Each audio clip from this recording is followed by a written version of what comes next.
Okay, let's dive right into this explainer. We're looking at a pretty wild Friday morning where three major financial players dropped earnings-adjacent news, and honestly, it perfectly illustrates the totally different survival strategies we're seeing in today's market. I mean, before most of us had even finished scrolling through our morning feeds, this trio of fascinating storylines dropped, giving us a literal masterclass in how different companies handle pressure. So what actually happens when these giants report on the exact same morning? It's a great question, right? To set the stakes here, we're watching a newly public rookie, an 89-year-old veteran, and a tech-savvy innovator all try to navigate the exact same economic climate on the exact same day, but with vastly different results. It's pretty rare we get a comparative case study this clean in real time. We essentially get a front-row seat to see what different stages of corporate maturity look like when the pressure is really on, and more importantly, what that actually means for the future of your money. Here's how we're breaking things down today. First, Chime's defensive maneuver. Second, T. Rowe's leaky bucket. Third, WisdomTree's crypto cheat code. And fourth, the big takeaways. All right, part 1, Chime's defensive maneuver. Let's look at how the digital bank Chime is acting. You know, they're kind of acting like a rookie quarterback, really tightening up his mechanics right before his first playoff start. They're gearing up for a major moment, and they absolutely want to look flawless for the cameras. The story really kicks off with this number.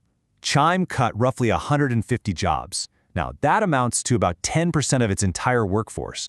The timing here? Absolutely critical. This wasn't just some random Tuesday. This happened literally days before their very first Q2 public earnings report since that highly anticipated June 2025 IPO. They made a massive internal move right before stepping out onto the biggest stage they've ever seen.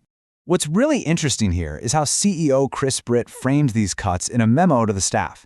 He called it AI-driven efficiency rather than admitting to any kind of growth problem. He definitely wants the narrative to be all about speed and agility. And frankly, this is a massive trend we've been seeing across the whole sector. Companies like Klarna and Affirm, they've leaned heavily on this exact same AI efficiency language this year to justify shrinking their headcounts, while swearing up and down that their growth trajectories are completely intact. Context is totally everything here. Since that June 2025 IPO, the stock has already lost about 10% of its value. So this move, think of it as the corporate version of frantically cleaning your room before your parents come over. Chime knows Wall Street is about to get its first real, unfiltered look at their margins as a public company. They absolutely have to prove they actually have the operating discipline that they promised back in their initial public offering paperwork. Just like that rookie quarterback, they're terrified of those highlight reel turnovers, so they're tightening the whole shebang up before showtime. So the really crucial takeaway for Chime is that investors aren't just going to take Chris Britt's word for it.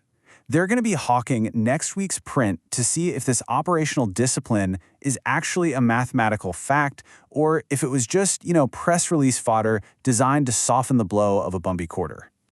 Moving right along to part 2, T. Rowe's leaky bucket.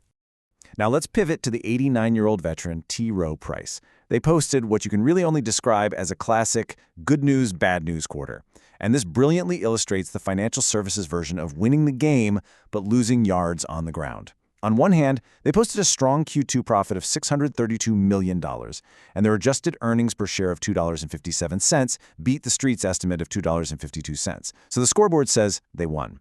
But there's a major catch. Revenue missed forecasts, coming in at $1.91 billion. And the real kicker?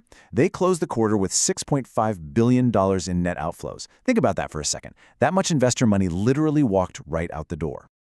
Now, to be totally fair to them, they still manage a massive $1.9 trillion in assets. The ship isn't sinking by any means. But CEO Rob Sharps struck a very mixed tone. He admitted their core stock-picking strategies are under serious pressure, and he expects that trend to stick around through the back half of 2026. There is a silver lining, though. Positive flows did return in May and June, heavily bolstered by large retirement plan accounts. Sharps is basically betting that their incredibly deep 85-year research pedigree will buy them the patience they need from investors, while those massive outflows eventually resolve themselves. Ultimately, T. Rowe Price is a wounded veteran playing a very resilient defense. They are generating profit, for sure, but they're bleeding assets.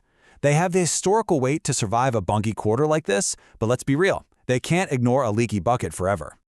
Which brings us to part 3, WisdomTree's crypto cheat code.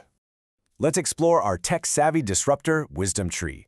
Delivering what was absolutely the cleanest print of the day, they blew past expectations with a massive 57.3% year-over-year revenue spike. That brings them up to $177.2 million. And their adjusted earnings per share? an incredible 17.3% above consensus. While almost everyone else was sweating it out, WisdomTree was just absolutely cruising. And here's exactly why this is happening. This growth, it isn't just coming from their standard ETFs. They're aggressively diversifying into the future of finance. They've pushed incredibly hard into tokenized real-world assets and stablecoins through WisdomTree Prime, which is their blockchain-native digital wallet. On top of that, they've got WisdomTree Connect, their institutional platform, which is heavily bolstered by acquiring Sarah's Partners' U.S. farmland business. They're putting themselves in extremely rare company among legacy asset managers by actually taking these crypto-adjacent bets and converting them into real, top-line revenue growth.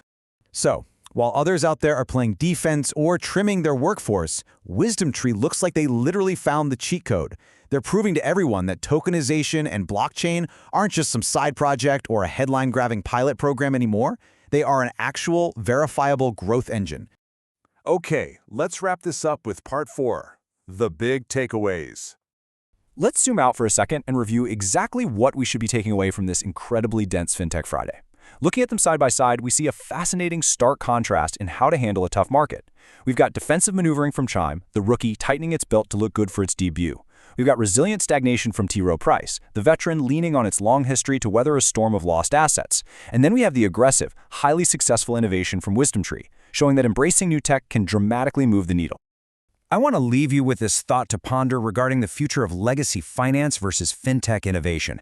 Which of these three paths do you think represents the true future of the market? Is it the disciplined rookie, the patient veteran, or the tech-savvy disruptor?